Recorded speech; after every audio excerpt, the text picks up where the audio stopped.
తీసుకుని వచ్చాడే. రేట్ ఎంత ముందే చెప్పాయా? మామూలుగా ఇక్కడ వచ్చి బేరాలేంటయ్యా, చెప్తా కదా. ఇదిగో ఒక మాట. ఏంటి? నాకు నీకు పుణ్యం ఉంటుంది, నాకు వదిలేయి. నా వల్ల కాదు. కాదు ఇది అన్నామంటే పళ్ళు లేదంటాను. ఇన్నాళ్ళు చేసి చేసి ఇప్పుడు పతితో అయిపోదాం అనుకుంటున్నావా? అది కాదు నాగలు. ఏది కాదే? ఇంటికి అద్దె కట్టాలి, ఆడ ఈడ చేసిన అప్పులు తీర్చాలి. ఎవడు కట్టాడు? నీ ఆ ఏడు ముఖానికి పౌడర్ ఎవడు కొట్టి రెడీగా ఉండ. ఇవ్వండి బాబు, మీకు తెలియదే ఉంది, ఇవ్వండి. వెళ్ళండి.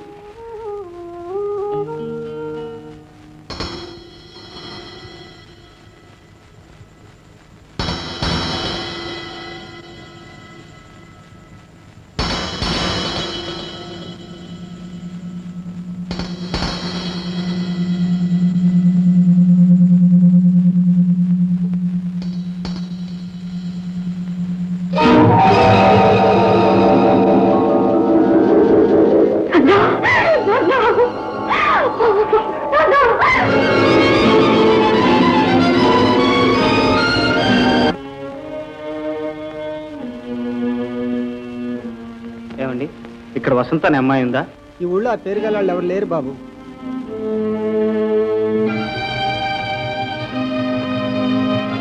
అయ్యో అయ్యో అయ్యో అయ్యో అయ్యో. ఎవరో ఏమో దిక్కులేని చావు తెచ్చింది.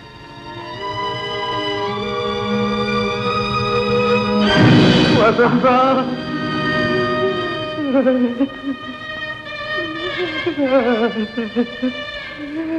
వసంత,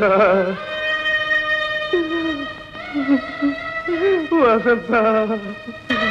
ఎవరు బాబు? మా అమ్మాయేనండి. అయ్యో పాపం.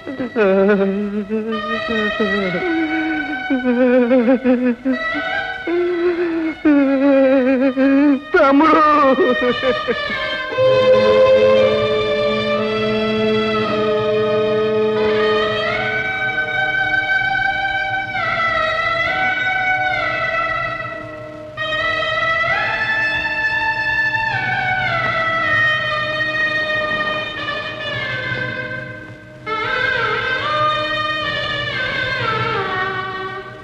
మన ఆశలు పాశాలు ఒక్క క్షణంలో బూడిదైపోయాయి. ఇక వెళ్దాం పదన్నయ్య.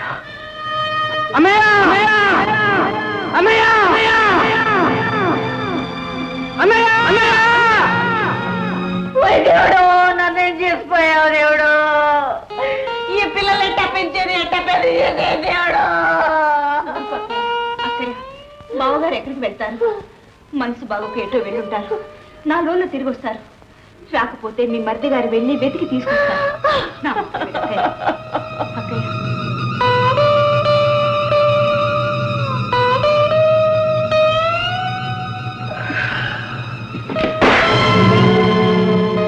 ఒక భుజం విరిగిపోయింది.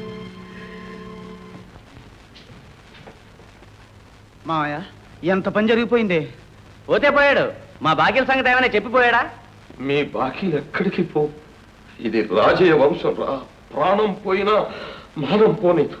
బాబాయ్, వెంకట్రావు చేసిన అప్పులు ఎన్ని అనుకున్నావి? ఎన్నున్నా సరే మా అన్నయ్య చేసిన అప్పులు నేను తీరుస్తాను. అయినా భాస్కర్, ఏ పర్వాలేదు నాన్న, నేను తీరుస్తాను. జగన్నాథం బాబు, బాకీల పరిష్కారానికి రేపో మాపో కూర్చుంది. వెళ్ళండి. నాన్నగారు లేండి, ఇంకా ఇక్కడ ఎందుకు? ఆ ఇంటికి పోదాం. నాయన భాస్కరం, ఎప్పుడూ ఊరు పుట్టినప్పుడు కట్టిన ఇల్లు రాయిది. ముత్తాతలు, తాతలు, తండ్రులు అందరూ ఇక్కడే పుట్టారు, ఇక్కడే గిట్టారు. నేను ఊరుకోకయ్య, పదవండి. తాతయ్య, తాతయ్య వెళ్ళిపోదాం. తాతయ్య, లే తాతయ్య, నేను చెప్తున్నాను లేవే. లే తాతయ్య. నాన్నగారు, ఇంత జరిగినా ఇంకా మీ చేదస్తం మీదే. అసలు ఇంట్లో మనకేం మిగిలింది? ఇది మనకేం ఒరగబెట్టింది? ఎవరు సుఖపడ్డాం?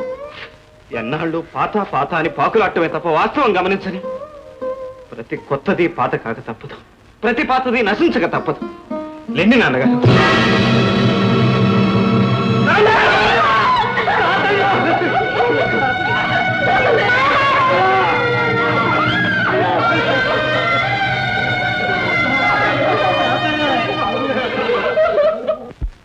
సత్యకాలపు మనుషులు మావ. పుట్టిన గడ్డ మీదే చావాలనుకున్నాడు, అట్టాగే చచ్చిపోయాడు. ఆ తరమే అంతరా. తండ్రి దేశాలు పాలైతే ఇంటికి పెద్ద బిడ్డవయ్యుండి తోడ పుట్టిన వాళ్ళను కన్న తల్లిని ఏం చెయ్యాలన్న ఆలోచన లేదు కానీ ఆస్తిలో వాటా కావాల్సి వచ్చింది. మీ పిన్ని బాబాయ్ దేవతలు కాబట్టి సరిపోయిందిరా, లేకపోతే. నార్మల్ ఏదో మాట వరుసగా చెప్దామని వచ్చా కానీ వాళ్ళని గురించి నీ బోడి పొగడ్తలు వినడానికి రాలేదు. నాయన ప్రసాద్, నీ బోడి సలహా ఎవరు అడగలేదు. ఏమిటమ్మా ఇది? వీడు చూడు బాబు, అవసరాలు పక్కకు రాడు కానీ ఆస్తిలో వాటా కావాలి. అందులో తప్పే ఉంది పెద్దమ్మా. ఎప్పుడైనా ఎవరి వాటా వాళ్ళు పంచుకోవాల్సిందే కదా. బేష్రా తమ్ముడు, మూతి మీద మేసం ఉన్న మగాళ్ళ మాట్లాడేవరా. కరెక్ట్ రా అన్నయ్య. మా నాన్నగారు మీ నాన్నగారిని వెతుకు రావడానికి వెళ్ళారు. రాగానే నీ బాధ నువ్వు పంచుకుందు కానీ ముందు మీ అమ్మని పిల్లల్ని ఇక్కడి నుంచి తీసుకెళ్ళి. ఏమన్నా ఉన్న మాటే అన్నాను. ఆస్తి మీద హక్కులే కాదురా పెద్దన్నా, బాధ్యతలు కూడా ఉంటాయి. మూతి మీద మేసం ఉన్నవాడు వచ్చి ఆస్తితో పాటు బాధ్యతలు కూడా పంచుకో. వాసు, నువ్వు ఊరుకో.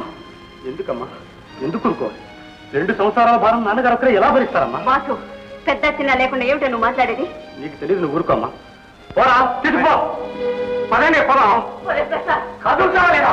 చీపమ్మని తరుగుతుంటే సూర్యపట్టుకుని వేలాడడానికి సిగ్గులేదు.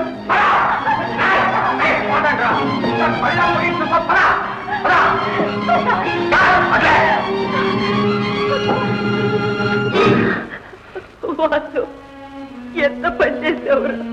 నీకు తెలియదులే అమ్మా, బరువు బాధ్యతలు నెత్తిన పడితేనే కానీ బాగోగులు తెలిసిరావు. ఎంత వెతికినా అన్నయ్య చాటు తెలియదు.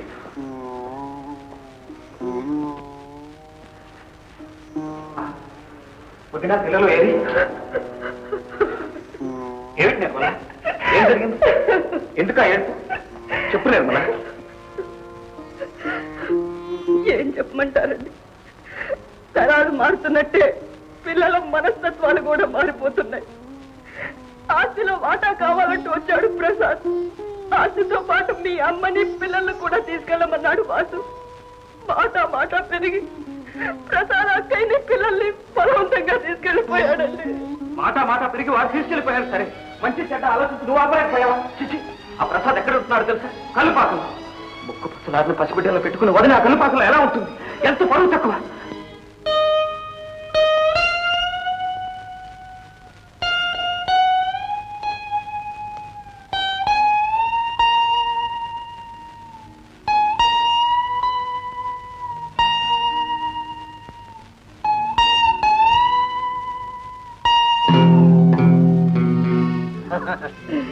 రాయ పిల్ల సంకా రమ్ము సారా కంటే రమ్స్ గా ఉంది.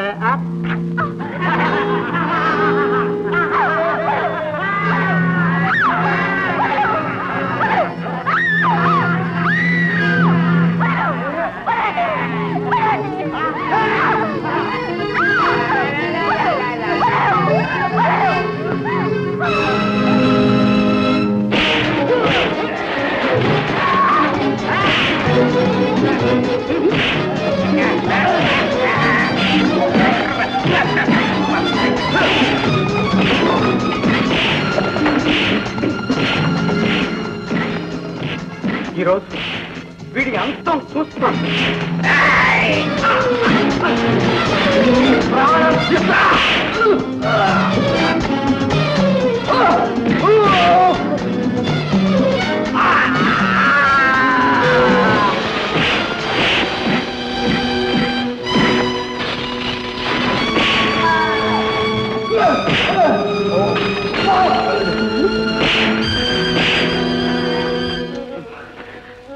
నాయనా భాస్కర్, ఇంకేం మాట్లాడుతుందా?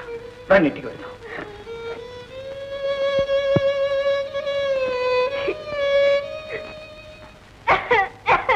ఓరి దేవుడు, నా ఇల్లంతా గుల్లైపోయిందిరా.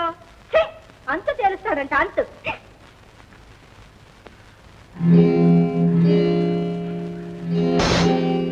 వాడి రక్తం కళ్ళ చూస్తాను. ఈ ప్రసాదే మరి బరితెగించిపోయాడు నిర్మల. వాడు ఎప్పుడు బాగుపడతాడో, ఎలా బాగుపడతాడో. అదేనండి నాకు బాధగా ఉంది. అన్నిటికంటే ముందు బావగారి దారి తెలుసుకోవాలి. ఆ సంసారాన్ని ఒక దారికి తీసుకురావాలి.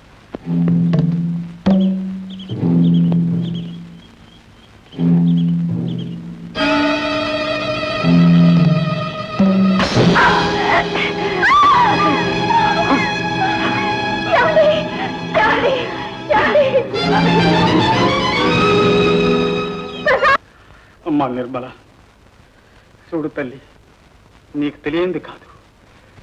అనంతమనుకునే ఆకాశానికి హద్దులు ఉన్నప్పుడు మానవుని శక్తికి అవకాశాలకు ఉండవా తల్లి? మా శాయశక్తులా ప్రయత్నించాం.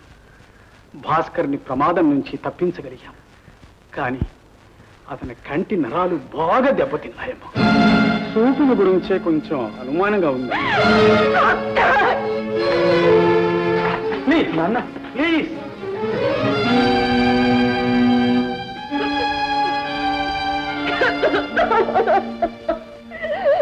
ఎందుకు ఇలా జరిగిందండి? ఎందుకు ఇలా జరిగిందండి? నిర్మల, ఏమిటిది? ఏడుస్తున్నావా? పిచ్చిదా, ఏడుపుతోనే సమస్యలు పరిష్కారం అయితే నిత్యం ఈ లోకం కార్చే కన్నీళ్లతో అందరి కష్టాలు తీరిపోతాయి.